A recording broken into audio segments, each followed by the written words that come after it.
เบอร์พ่อกับแม่ด้วยจ้ะ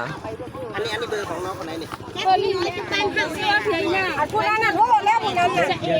แย้มน่ะอันนั้นน่ะเชฟเนี่ยถ้ามันเลยเมฆผมไปจ้าใจเย็นใจเย็นแม่น้องไหนน้อง เมฆเจ็บกระดูกนะรถชนนะครับตอนนี้กำลังนั่งอยู่ว่าเป็นโรงพยาบาลเ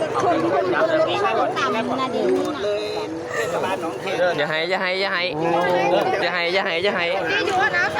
อดเอา อันนี้ลูกเพื่อบอกไปหาหมอจัง บ้านเล่อรถมอเตอร์ไซค์พ่วงข้างเขาเป็นยาง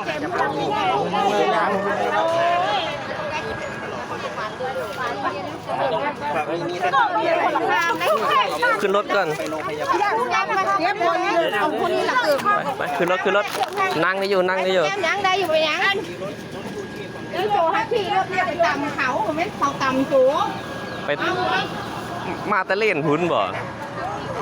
คุณนั้นเรามาทุกพี่อันผู้มาแต่ผู้มาน้ำกันอะไรมาน้ำกันช่วงตัวอย่าให้บ่เจ็บแล้ววัดเอาไว้เจ็บมือข้างนั้นไฟประมาณนั้นพี่เอาไปให้หมู่ถือเอามือไว้งานนอนเนี่ยไว้หนาว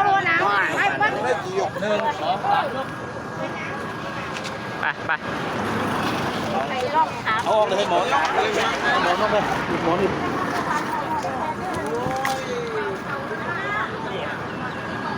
เจ็บว่าหลายดักน่ะโอ้